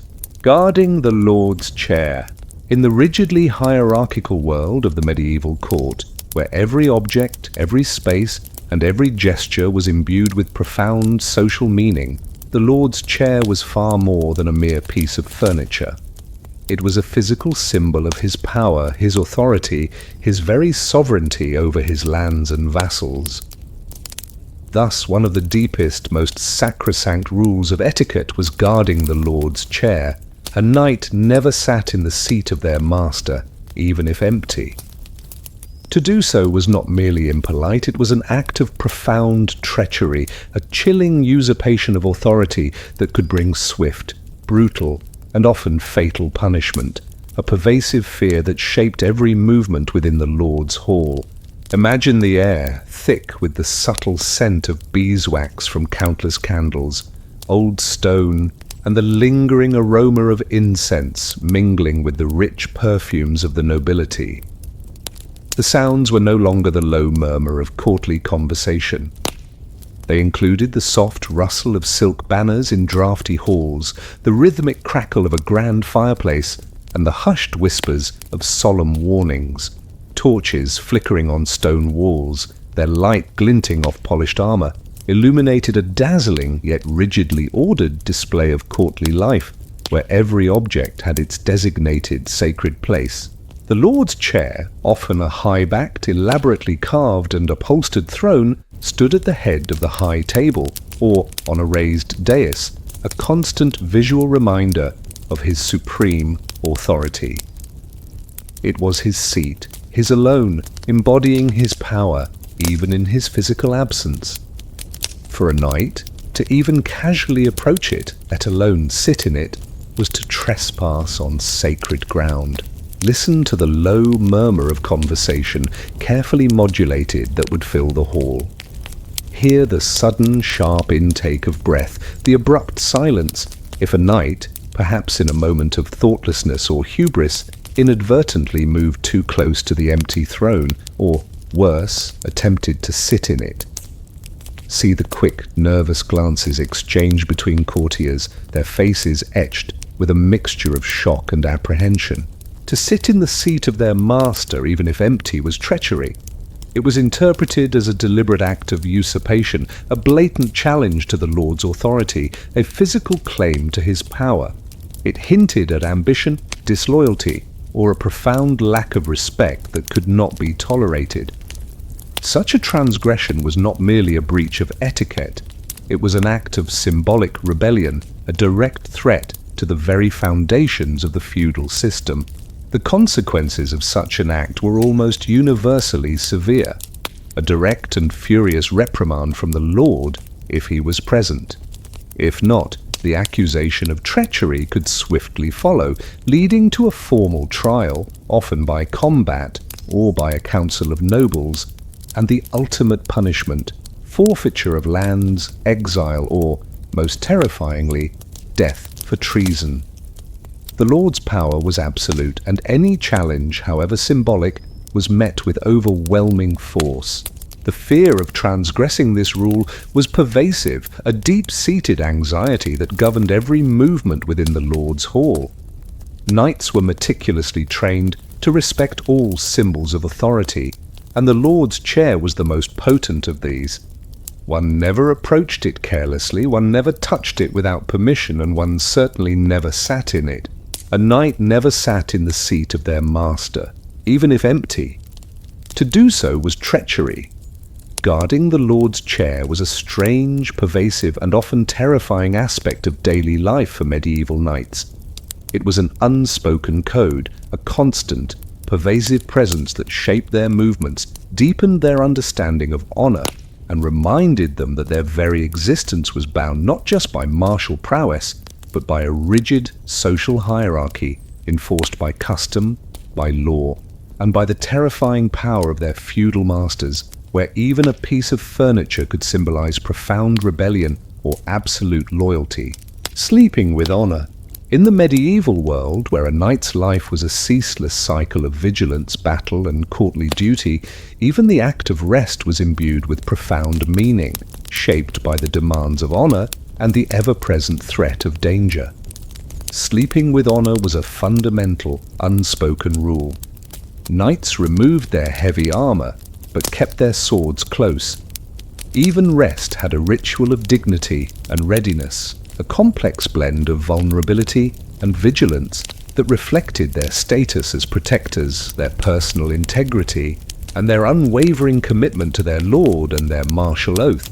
Imagine the air thick with the scent of old leather, polished steel, and the subtle aroma of beeswax from countless candles. The sounds were no longer the clash of swords. They included the soft rustle of silk banners in draughty halls, the low murmur of whispered prayers, and the rhythmic crackle of a grand fireplace. Torches flickering on stone walls, their light glinting off the steel of a resting sword, illuminated a world where even sleep was a guarded affair. After a long day of training, battle, or courtly duty, the process of preparing for sleep was a meticulous ritual. The heavy, cumbersome armor, a knight's second skin, would be painstakingly removed piece by piece, often with the help of a squire. Each plate, each buckle, each strap would be cleaned, polished, and carefully laid out on a stand, ready for immediate reassembly. Listen to the metallic clink of armor being carefully removed plate by plate, the soft sigh of relief as the heavy weight was shed. Hear the low murmur of prayers whispered in the quiet solitude of his chamber. See the knight in his simpler tunic, his body tired, yet his bearing still one of quiet dignity, preparing for the vulnerability of sleep. Knights removed armor, but kept swords close. This was the core of sleeping with honor. His sword, his most personal and vital weapon, was never entirely abandoned. It would be removed from its scabbard, perhaps wiped clean, and then laid flat on a stand beside his bed or placed within easy, immediate reach. Its cold, hard weight, its polished steel, was a constant, tangible reminder of his martial duty, his readiness to defend, his honor. The reasons for this ritual were multifaceted. Firstly, it was a practical matter of defense. The castle, though fortified, was never entirely impregnable, and internal threats, assassins, traitors, or even desperate commoners, were always a possibility. To have his sword close was to be prepared for immediate action, to protect himself, his family, and his lord. Secondly, it was a profound symbol of his honor. A knight's sword was consecrated by the church, imbued with spiritual significance, and represented his oath to uphold justice and protect the weak. To keep it close even in sleep was to reaffirm this sacred commitment, to demonstrate his constant readiness to serve God and his liege. Thirdly, it reflected the knight's self-discipline and vigilance. Even in the deepest sleep, a knight was expected to maintain a degree of alertness, a readiness to respond to any call to arms. The presence of his sword was a physical manifestation of this mental state, a testament to his unwavering commitment to his duties. The chamber, often a sparse but private space within the castle, would be illuminated by a single precious candle, its flame flickering steadily, providing a soft, watchful light. Prayers, often whispered before bed, would invoke protection, not just for his soul, but for his lord, his family, and his kingdom. Even rest had a ritual of dignity and readiness. Sleeping with honor was a strange, pervasive, and often rigid aspect of daily life for medieval knights. It was an unspoken code, a constant, pervasive presence that shaped their most intimate daily ritual, deepening their understanding of honor and reminding them that their very existence was bound not just by martial prowess, but by a rigid social hierarchy enforced by custom, by the ideals of chivalry, and by the terrifying weight of their sacred oaths. Night, silence, and memory. Prayers before bed. In the medieval knight's world, where life was often violent and death ever present, the spiritual realm was as real as the physical battlefield. After a long day of martial training, courtly duties, or the brutality of war, the transition to sleep was not a casual act, but a deeply ritualized moment of spiritual reckoning. Prayers before bed were a fundamental custom. Every night ended with whispered prayers, his armor resting on a stand, his sword laid flat beside the bed, a solemn act of devotion that sought divine protection, forgiveness for sins, and strength for the trials to come. Imagine the air, thick with the scent of old leather, polished steel, and the subtle aroma of beeswax from a single precious candle. The sounds were no longer the clash of swords or the rustle of silk banners. They included the low murmur of whispered prayers, the soft crackle of a grand fireplace, and the gentle breathing of a man preparing for the vulnerability of sleep.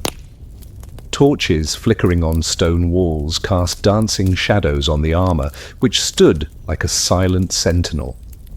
After removing his heavy armor, piece by piece, and having it meticulously cleaned and placed on its stand by a squire, the knight would withdraw to the quiet solitude of his chamber. In the dim light of a flickering candle, he would kneel by his bed, his rough tunic a stark contrast to the grandeur of his daily attire. His body, weary and often sore from the day's demands, would bow in humility before God. Listen to the low, fervent murmur of his whispered prayers, barely audible above the soft crackle of the candle flame. Hear the familiar cadence of the Pater Noster, or the Ave Maria, words learned from childhood, now imbued with a profound personal urgency. See the knight, his face etched with fatigue and contemplation, his hands clasped tightly, perhaps clutching a small crucifix or a rosary of simple beads. The prayers were manifold, a plea for forgiveness for the sins committed during the day, the violence of battle, the moments of pride, the lapses in temper, a request for divine protection for himself, his family, his lord, and his lands against the dangers of the night, thieves, assassins, malevolent spirits. a solemn act of thanksgiving for the day's survival, for the blessings received, and a desperate petition for strength and courage for the battles, both physical and spiritual, that awaited him. His sword, his most personal and vital weapon, would be laid flat beside his bed or placed on a nearby stand, its cold steel gleaming faintly in the candlelight. It was not merely a weapon in repose, it was a symbol of his honor, his oath, his readiness. Its presence, even in sleep, was a constant reminder of his martial identity, his commitment to God and his liege. The ritual was a moment of profound introspection, a nightly spiritual reckoning. In a world where death was ever present, where salvation or damnation were terrifyingly real prospects, such prayers were vital for the peace of his immortal soul. They were a way to reconcile his often brutal, violent existence with the Christian ideals he professed. Armor resting on a stand, sword laid flat beside the bed. Prayers before bed were a strange, pervasive, and deeply personal aspect of daily life for medieval knights. It was an unspoken code, a constant, pervasive presence that shaped their spiritual lives, deepening their understanding of honor and reminding them that their very existence was bound not just by martial prowess, but by a rigid spiritual hierarchy enforced by custom, by divine law, and by the terrifying power of God to absolve or condemn their immortal souls, ensuring a fragile, guarded rest. The candle's watch. In the profound darkness of a medieval castle, where the cold stone walls absorbed all sound and the night stretched endlessly, the absence of light was a terrifying void. For a knight, even in his private chamber, sleep was a guarded affair, infused with a deep-seated vigilance.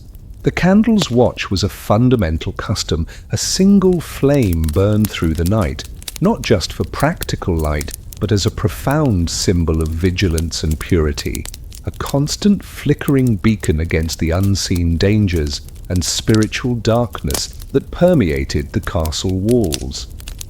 Imagine the air thick with the subtle scent of beeswax from a single, precious candle, mingled with the lingering aroma of old stone, polished steel, and the faint tang of incense.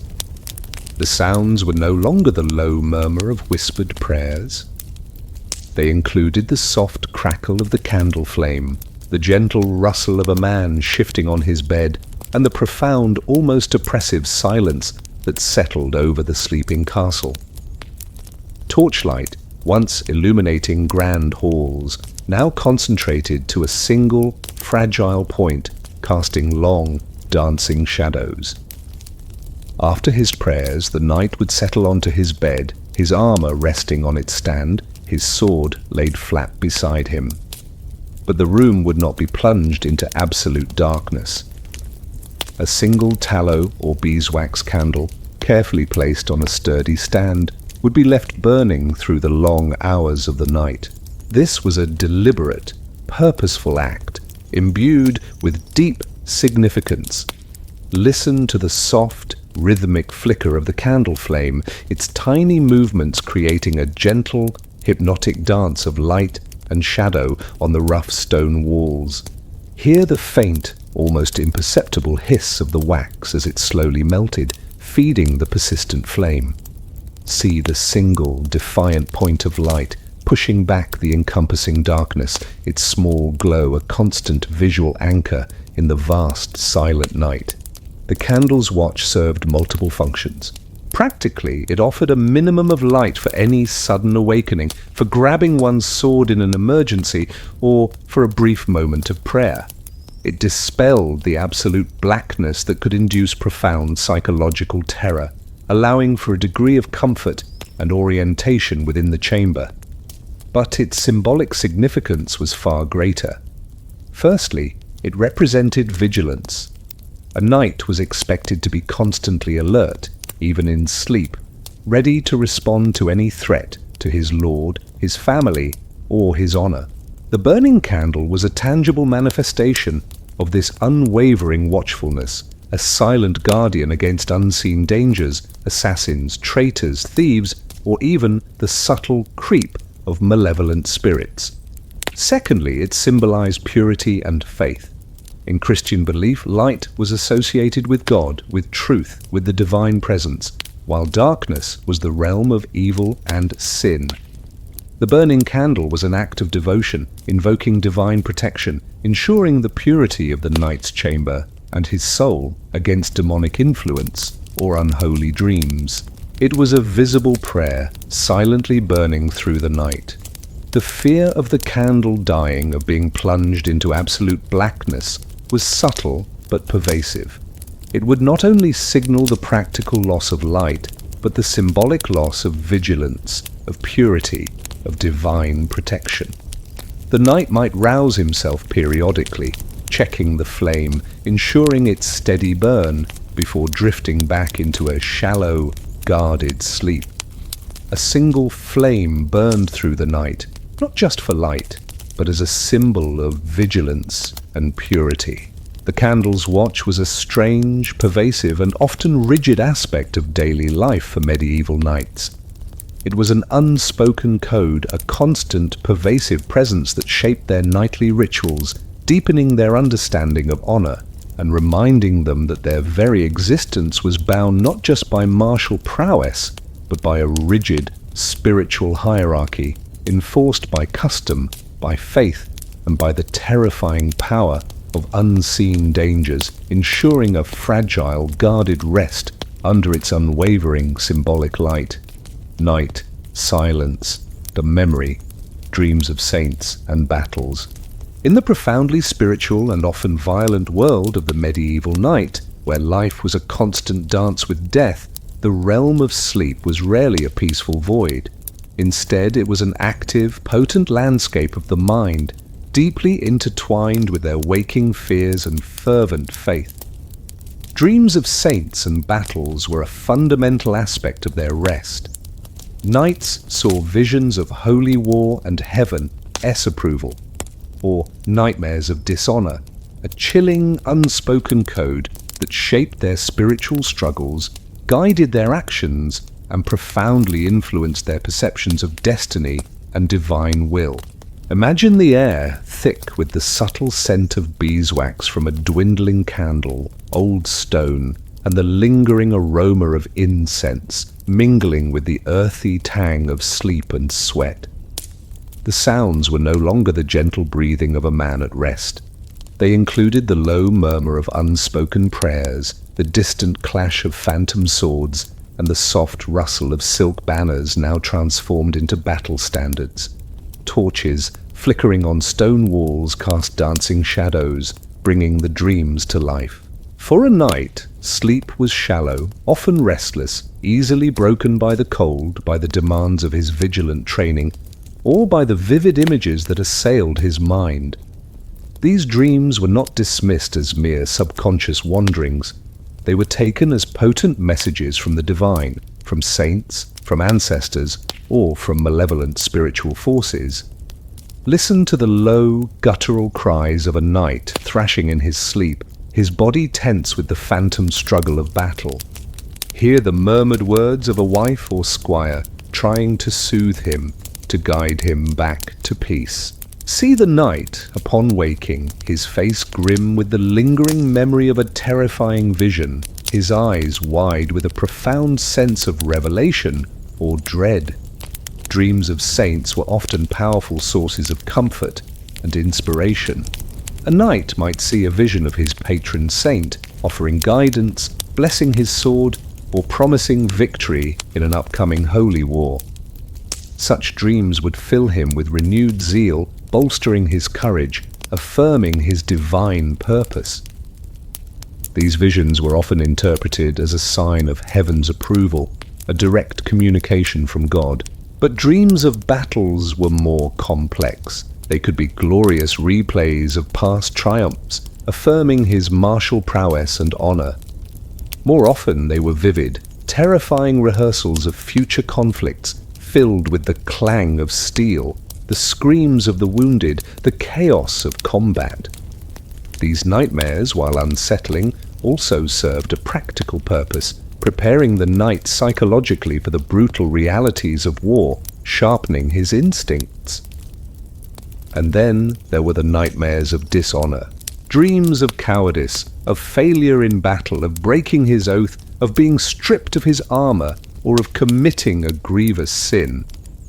These were the most terrifying visions, for they threatened his immortal soul and his earthly reputation. Such dreams would fill a knight with profound shame and dread, driving him to seek confession, to undertake penance, or to redouble his efforts to maintain his honor. The subtle flickering of the candle flame, casting dancing shadows on the stone walls, could transform the dark chamber into a stage for these nocturnal dramas, bringing the dreams to vivid, terrifying life. Knights saw visions of holy war and heaven's approval, or nightmares of dishonor. Dreams of saints and battles were a strange, pervasive, and often frightening aspect of daily life for medieval knights. It was an unspoken code, a constant, pervasive presence that shaped their spiritual lives, deepening their understanding of honor and reminding them that their very existence was bound not just by martial prowess, but by a rigid spiritual hierarchy enforced by custom, by faith, and by the terrifying power of God to send omens, blessings, and warnings into the very landscape of their sleep. The weight of silence. In the austere, often cold chambers of a medieval castle, after the day's clamour of courtly life and martial training had subsided, the night descended with an almost absolute stillness. For a knight, whose life was defined by vigilance and discipline, this silence was not merely the absence of sound, it was a profound, pervasive force, a continuous test of his training. Even in sleep, knights were trained to keep quiet. Noise betrayed weakness, inviting danger, demanding an absolute, unwavering self-control that was a weird, fundamental rule, shaping their very rest and instilling a constant, chilling fear of transgression. Imagine the air, thick with the subtle scent of old stone, beeswax from a dwindling candle, and the lingering aroma of polished steel. The sounds were no longer the distant clash of swords or the rustle of silk banners. They included the soft crackle of a distant fireplace, the gentle breathing of a man in fitful sleep, and the profound, almost oppressive stillness that settled over the castle. Moonlight, falling on broken amphitheatres, now transformed into a pale glow on his chamber floor, illuminated the disciplined quietude. From his earliest days as a page, a young noble boy was meticulously drilled in the art of silence and self-control. He learned that noise, particularly uncontrolled or unnecessary noise, was a weakness. It could betray one's position to an enemy, disturb a lord's rest, or simply mark one as ill-bred and lacking in discipline. This lesson was deeply ingrained, extending even to the vulnerability of sleep. Listen to the low, rhythmic breathing of the night, carefully controlled even in slumber, never becoming a loud snore. Hear the soft rustle of his blankets, the subtle shift of his body on the bed, movements made with an almost unconscious grace, never jarring, never loud. See the chamber, sparsely furnished, designed for simple rest, its thick stone walls absorbing any stray sound, ensuring the pervasive quiet. The reasons for this rule were multifaceted. Firstly, it was a practical matter of security. A castle, though fortified, was never entirely impregnable, and internal threats, assassins, traitors, or desperate commoners were always a possibility. Noise could betray one's presence, one's vulnerability, allowing an enemy to gain an advantage. To maintain silence, even in sleep, was a form of constant vigilance. Secondly, it was a profound marker of discipline and self-control. A knight was expected to embody these virtues in all aspects of his life, even in his unconscious state. To make excessive noise, to snore loudly, to thrash wildly, These could be seen as signs of a lack of inner discipline, a weakness that was unbecoming of a warrior. Restraint was everything. Thirdly, it was a sign of respect. To disturb the Lord's rest or the rest of fellow knights with unnecessary noise was an act of profound disrespect, a disruption to the fragile order of the castle. Every individual was expected to contribute to the collective peace and security of the household. The fear of transgression, of inadvertently making a sound that betrayed weakness or caused disturbance, was pervasive. A knight might wake with a sudden jolt, realizing he had almost snored too loudly, or that his restless movements had caused a loud rustle. Such a lapse, if witnessed, could diminish his standing, his reputation for discipline, and his honor. Even in sleep, knights were trained to keep quiet. Noise betrayed weakness. The weight of silence was a strange, pervasive, and often frightening aspect of daily life for medieval knights. It was an unspoken code, a constant, pervasive presence that shaped their nightly rituals, deepening their understanding of honor, and reminding them that their very existence was bound not just by martial prowess, but by a rigid social hierarchy enforced by custom, by the ideals of chivalry, and by the terrifying power of constant vigilance, ensuring a disciplined, guarded rest. The memory of rules. The son, having witnessed the tumultuous path from page to knight, the rigorous training, the brutal battles, and the intricate dance of courtly life, now cast its first hesitant light on another dawn. The long night of rest, however shallow and guarded, had finally ended. For a medieval knight, his entire existence, from first breath to last, was a tapestry woven not just with the steel of his sword and the courage of his heart, but by an invisible, omnipresent framework of etiquette. The memory of rules dictated that a knight lived not just by sword, but by etiquette. Rules stranger and heavier than battle itself, forming a profound, lasting legacy that shaped his very soul.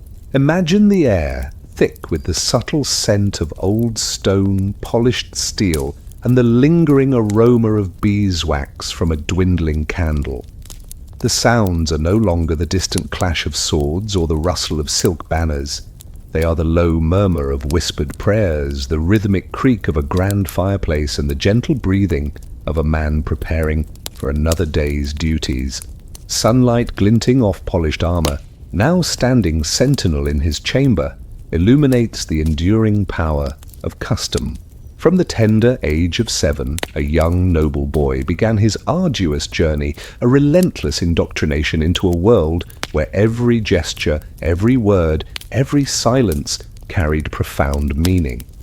The vow of obedience, the meticulous eating by the code, the ritual washing before meals, the enforced quietude in the hall, the taboo of the forbidden left hand, these were the foundational lessons ingrained into his very being.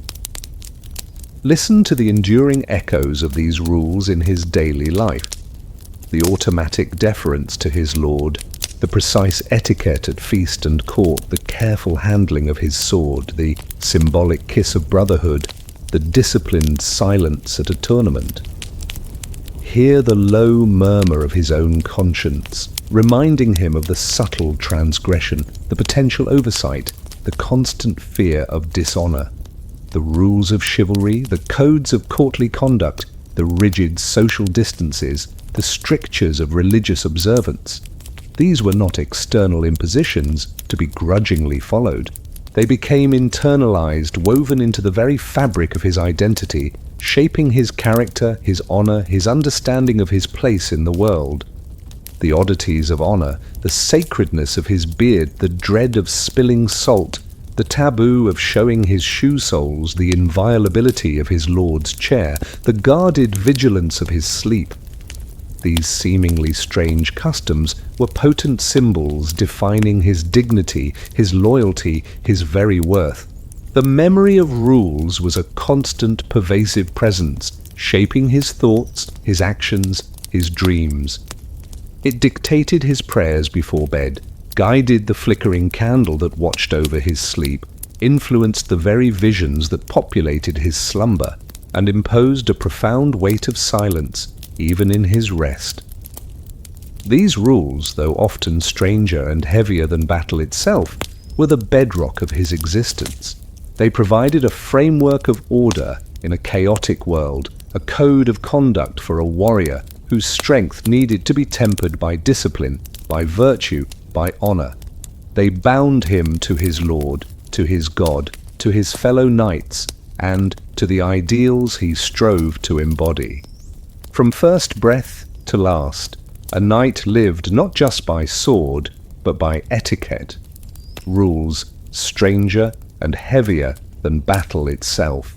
The memory of rules was a pervasive, fundamental aspect of daily life for medieval knights, transforming their arduous existence into a continuous performance of honor and deference. It was a slow river of memory flowing like the rustle of silk banners weaving together triumph, brutality, and profound refinement, charting the complete legendary history of a warrior elite forever marked by the indelible, enduring code that shaped their very souls.